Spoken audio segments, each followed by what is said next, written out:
Now, I'm delighted to be joined in the studio by a very special guest. We have the Shadow Defra Secretary, Victoria Atkins here.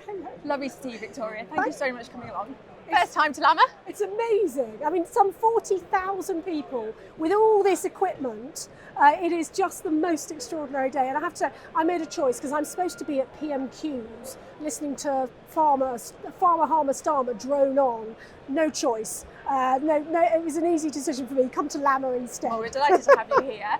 Just early conversations that you've had with suppliers and manufacturers. What's the general feeling that you're getting, the main messages? Well, there is everybody is worried about some of the announcements that we've had in the budget, whether it's the family farm tax, the impact also on wider family businesses, and the harm that this national insurance hike is already having, as well as changes to national minimum wage. So there is worry and concern, but we know that farming folk are a resilient bunch. And there's also a real determination to keep those businesses going, to keep our farms going. So I'm meeting people with both that worry and that concern, but also our determination to try and get through this period so that we can ensure that our farms continue to thrive in the way that we want them to, and all of these businesses that we see here around us now. So it's a mixture of the two emotions, but my goodness me, it's a real pleasure to be here. And a key message here from today is the inevitable that any challenges that farmers face, the rest of the supply chain are facing too. And there's a real kind of drive and push to get the supply chain to really back and support farmers right now. Very much so. And we know, for example, that at one end of the scale, Morrison's very rightly came out to support their farming customers, and I very much hope other supermarkets will join. But also, of course, here at Lamma, we're seeing the businesses that make farming possible. And all of them are determined to help their farming customers. And there's something for us, for non-farming folk and the wider community. All of us eat food. All of us pay the price of bad decisions by government when it comes to the impacts on farms and the farming community. And so as Conservatives, we are determined, when we're back in power, to reverse the family farm tax. But also, I as Shadow Defra Secretary want to start conversations now with the farming community, with the farming sector and wider businesses, to talk about the future and to try and make sure that we have hope for the future, as well as having to deal with the realities of the present. And as Defra Secretary, how are you rebuilding that confidence and trust with farmers, which has inevitably been lost by the previous Conservative government? They felt let down, and that was reflected in the polls. And there's a real job on your hands to try and regain that trust. Yeah, very much. And look, we did some things right, but I also accept that there were things that we didn't. And I am coming to this with both an open mind, but also an open heart. I represent an amazing rural and very agricultural constituency in Lincolnshire. And so I know, the great pressures, but also the joy that farming can bring to people involved in it, but also the importance of our wider rural economy. And so I want to build those relationships and to have a really positive offering for both farming and everybody else in our countryside. Because, I've done national media interviews where it doesn't seem to occur to the journalists that the fact that the countryside is maintained as it is with trees and hedgerows and so is because of the hard work and the nurturing that the custodians of the countryside, i.e. farmers, put into it. So I want that to be very much part of our conversation, and I will be in due course asking for ideas and support from rural communities so that we can get some of those plans really shaping up for the future. Big conversation right now is around profitability in the sector and making sure that there's fairness along those supply chains, that farmers are making those margins to be able to make those investments. What would a Conservative government do to try and bring profitability back into farming? Yeah, so there's a really difficult and careful, delicate balance here, because of course we want our farms to not just flourish, but to ensure that they have a really bright future. Whilst these businesses here depend on exactly right, and but also of course ensuring that the very difficult impacts that food inflation can have, for example, that we're trying to find that delicate balance between the two. So I am very much in listening mode at the moment. You'll appreciate we had the general election last year, and I'm thinking very carefully about where we go over the next couple of years. But this is where this relationship with our food producers is critical. I mean, only yesterday I was in Parliament meeting poultry farmers to listen to them about some of the challenges they're facing with, for example, avian influenza, which is sweeping its way sadly across some parts of the United Kingdom. We know also, of course, that there's a concern of foot and mouth disease in Germany. All of these biosecurity risks add to what is already quite a difficult landscape for many food producers. And so all of these parts will be part of our plans for the future. But I'm not going to do this alone. I very much want to do this in partnership with farmers and our rural communities. And you're right, there is those disease threats going on. Obviously, we've had the foot and mouth disease case confirmed in Germany, but those are the day-to-day challenges that farmers are facing. And then we have this huge shadow over the sector right now around the uncertainty of the proposed changes to inheritance tax, which is impacting both own-occupied farms, but also having implications now we're starting to unfold around tenant farms because of the uncertainty that they're getting from their landlords of not knowing what action is going to be taken. Do you think this government has a grasp on it, and what would a Conservative government do if they were in power? Well, I can tell you what we do. First of all, when we're back in power, we will reverse this. But secondly, I used to be a Treasury Minister. But Shadow Secretary, it's very difficult to reverse something if something goes into place. It's very, very difficult. So what is interesting is that the measures. I was a former Treasury Minister, and believe me, but ahead of every fiscal event, you get this pack of potential revenue raisers from the Treasury, and APR BPR was always part of that. Yes. And it was a very clear political choice by this Labour government to break what has been a really careful tax policy over decades to protect family farms, but also wider family businesses, because we understand just how critical they are to our economy. Labour have chosen to break that, and we are, given that the OBR, very, very financial here, but the OBR has said that the sums that ministers are relying on create high uncertainty, and we all know that. The figures they're using are for the birds. I mean, there's a piece of kit here that's worth almost £1 million. So if someone purchased that thing alone, then they are topping up towards this famous threshold that Labour ministers are relying on. It's complete nonsense. But what we as Conservatives will reverse it, but what we're trying to do with working with the farming community, with the NFU, the CLA, the Tenant Farmers Association and others, is to educate not just Labour ministers but also Labour MPs, many of whom seem to still be under this bewildering impression that every single farmer owns the land on which they farm and they're some sort of landed gentry. Of course, we know from the figures that the Treasury and ministers are using, they have completely ignored the 14,000 or so tenant farmers who rely on BPR rather than just APR, which is the figures that the Treasury have used. So there is so much financial uncertainty about the figures that the Treasury and ministers themselves are relying on that, frankly, the Defra Secretary, Steve Reed, should be banging on the door of the Treasury, demanding that Rachael Reeves looks at this again, because it will have the impact to do so much damage in the short term, let alone in the long term. But as the Defra Secretary has said, it's sort of out of his hands, obviously. The decision lies with the Treasury and the Chancellor. But, the government's defence and what they said, they had to do with the black hole. Yeah, and they are you've got struggling public services that are having to finance. So, they've got to find the money from somewhere, and you obviously would have to deal with that issue as well. So that's what really gets me. I was a minister for 7.5 years. It is the job of the Secretary of State for Defra to be banging on the door of the Treasury, demanding that the Chancellor listens to him and to the concerns he has. I simply do not accept that the Defra Secretary is some sort of supplicant who has to accept whatever the Chancellor imposes on him. And secondly, the figures they're using are so wrong. We know from the CAOV that they have got the figures wrong. And any minister worth their salt, frankly, should have the humility when we make mistakes, because guess what, we're all human beings, when there has been an error in judgment or calculation, to have the humility to say, do you know what, actually we're listening to people, we should have a consultation to try and see where the best solution lies, and to find a solution to this, because otherwise we will be paying the price of their policy for many, many years to come. And this nonsense that they're repeating about their financial inheritance, first of all, I don't think anyone believes it, but secondly, we know the decisions, the choices they've made. There is finances to be.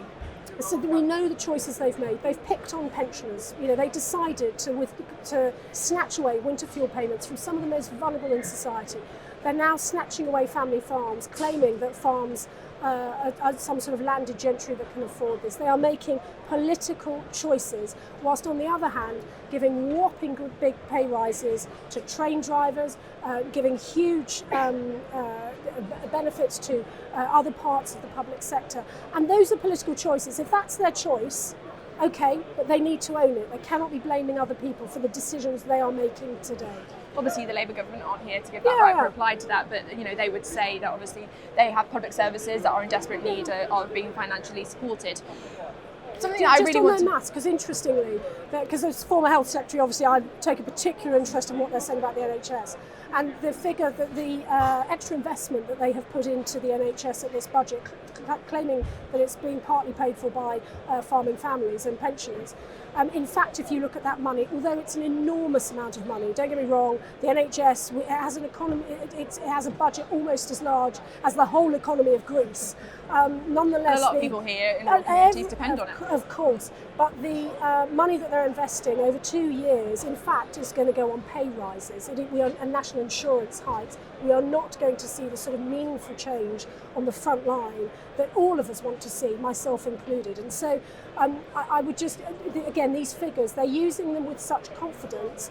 When you start to peel them back, you realise that they are unsound, and they should have the humility to come back and say, actually, we need to look at this again. Moving away from inheritance tax and the budget, but that kind of broader perspective around food and farming is something that is echoed quite a lot when I'm talking to stakeholders, industry people, and farmers themselves. That connection between food, farming, health, and getting departments to talk to one another, because so much can be achieved. We have an obesity crisis. Why not involve farmers and agriculture within that? And that connection seems to be lost. Completely agree. And one of the things I was doing as health secretary, sadly the election got called a little bit too early for me to be able to deliver this, but was looking at that relationship between health and the wider farming and rural environment. We know that good quality produce can make a real difference to people's health. We should be very, very proud of the fact that we have amongst the highest animal welfare standards in the world, and we are very protective and proud of that, and we should be, because we know that not only is it better for the animals concerned, it's better for the farming business, it's also better for our health. If you've got good quality meat being produced, or good quality eggs and so on, that is good for us all. And one of the things I'm really interested in doing is to try and reduce the gap in understanding and connection that there seems to be between the countryside and farming and some people who are creating policy in Westminster and perhaps don't understand what a field looks like or a farm looks like. And that I think is something really important, because we all eat food, and we are all frankly affected by food price inflation. Yeah.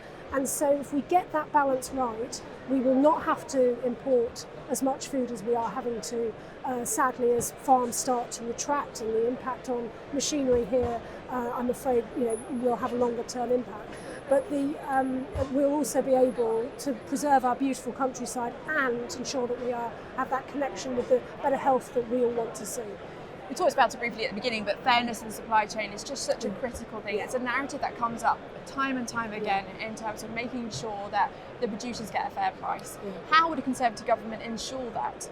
Well, we did a lot of work, of course, over the last decade or so to try to, first of all, identify where there are particular problems, but also to try and hold the supermarkets and others to account.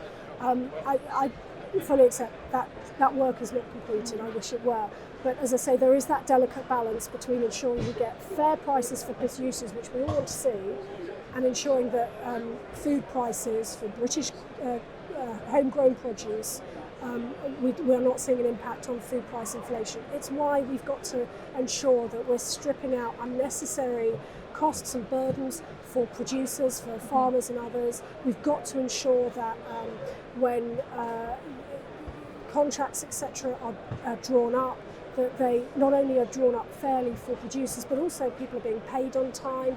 And there has to be an understanding, I think, with the larger scale retailers that the variabilities of weather, for example, the variabilities of disease, of course, for livestock, all of these factors have an enormous impact on a farm's profitability. And it's why, again, I come back to the fact all of this is tough, but then when you layer on more taxation for business, more taxation, or you start to impose taxes on family farms and family businesses, that just sweeps everything away ahead of it, because people will have to put their prices up in order to cover those costs. And something that's got lost, through all the, the APR and BPR changes is the dwindling BPS, the acceleration of the completely. BPS payments, which is a huge, burden on farmers now. It's another thing that they have to factor and consider. And obviously there's the switch over to SFI. Under a last Conservative government, there was an underspend, which farmers were really frustrated about, because they could have used that money. They needed that money, for grants and funding and support, and to, pump into that scheme. I'm really pleased you brought that up, because Labour keep using this. Steve Barclay had secured an agreement with Jeremy Hunt as Chancellor that any underspend in the DEFRA budget remained in DEFRA. Because we understand, because this has been such a huge change in farming over the last few years with our exit from the European Union, it's taken time, and there have been good bits to in terms of ease of transitioning. There have been some tougher areas to transition, and so Steve was very clear, and Jeremy completely got it, that any underspend stays in the department, so that if people, for example, the applications weren't in on time or whatever, that money still stayed. Because so we know that there was some, and this is, we're certainly not blaming anyone applying for it. There was some. It has been a transition, and we've tried to make it as smooth as possible, because we're in this bright new world. But as you will always have with any big transition, this was the largest change in agriculture for decades. That it is going to take a bit of time to bed in, and so we know that perhaps applications weren't going in, or indeed being considered by the department as quickly as they should have been, which meant that money wasn't getting out the door. But as I say, Steve had protected that money so that it remained in the department. And indeed, you're seeing now, sadly, with the speeding up of BPS, that money is not being saved by DEFRA, it's going straight back to the Treasury. I think just the frustration, Shadow Secretary, was from farmers that they just wish that transparency was there, with the budget along, when they felt like they were being lied to all along. That yes, the money's getting out the door, we are spending, and I think that's where the frustration at the core of it is. So as I say, I'm here to listen and to learn, and I fully accept. There are things we got right, but equally things that we needed to do better on. And so I totally understand. If that's one of the concerns people have, tell me. That is very much for the future. But I think what's worrying me at the moment is when we look at the farming budgets, it's not just BPS, it's things like capital grants. People have invested money, in good faith, thinking they were going to get this money reimbursed, and that's now been ripped up. When we look at things like the Water Restoration Fund, I know not directly related to farming, but there are local projects looking after the delicate structures of our waterways across the countryside. That seems to have been torn up by this government as well. And all of these very long-term projects that were very much about improving the countryside, helping our rural communities thrive, being ripped up by this government. That is what worries me, because there's no sign that this money is being used elsewhere in the department. In fact, what they're doing, we fear, is preparing for further cuts along the way. With the Sustainable Farming Incentive, obviously this is going to be a real key part of that agricultural transition for farmers. In your eyes at the moment, in its current form, what areas of improvement do you think need to be made to it?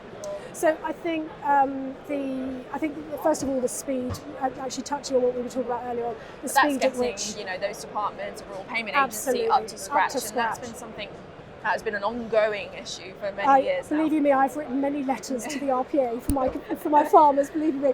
But we've got that sort of basic admin hygiene, if you like, that has got to be improved. I frankly want my farmers spending as much time as they possibly can in their farms, making food for us, and also looking after their livelihoods. I do not want them having to be filling in forms, whether it's tax or administration grant forms. So that, I think, it's the number one complaint I hear from my farmers, is that the admin just hasn't got there yet.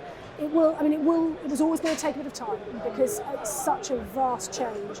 I think we are in a better place now than we were, when it first started out. But to me, that's the first place that we keep hearing big talk about the use of artificial intelligence and how it's going to revolutionise our lives. I mean, by the way, the manufacturers here are the living exemplars of this, because you only need to get into any of these cabs and see just how technical, but also how innovative they are. But equally, AI can be used to sort out some of these payments, just make it easier.